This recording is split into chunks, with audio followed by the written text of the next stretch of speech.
Sunlight, Chapter 4.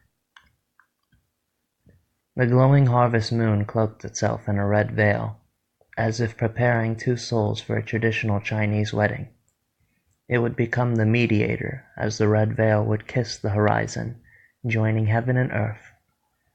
A sense of anxiety befell me, for I knew he had been unable to see the ritual through, until my memory caught up with me, reminding me the ritual was spiritual. No matter the force in between us, our souls were already one and the same. Just today, we'd become ascendant. Regardless, I was expecting a sense of dread or discontent, considering he would not be allowed to see it.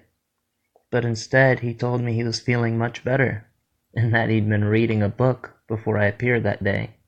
I remember lying to him, telling him I also enjoyed reading when I really detested it. I loathed the idea, to be honest.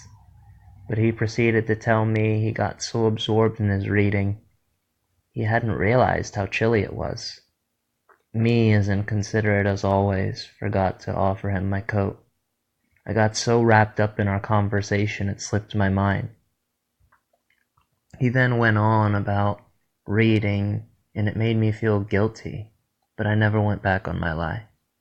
Thinking about it now, and how he seemed so pleased that I read, it was rather disgraceful on my part. He asked me if I finished the books, and I told him I did not, nor did I in terms of games or various other things.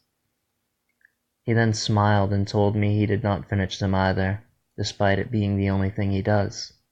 When asked why, he responded, "I just don't want to finish reading them, because then I'll be stuck alone again as the person who can never escape his destiny. I like reading about heroes, so then when I read the end, no matter what, I'll feel happy, especially when I face you." I told him, "No need to read, you're looking at a hero." He then chuckled and responded, "Uh-oh, watch out, here comes Natsu, the mighty hero." I replied, "Hold on, let me flex. Oh, oh, oh." We both began to laugh in unison as the sun began to set. My, how ruthless time could be at times. I had forgotten all about the overnight phenomenon, but planned to discuss it in our next encounter.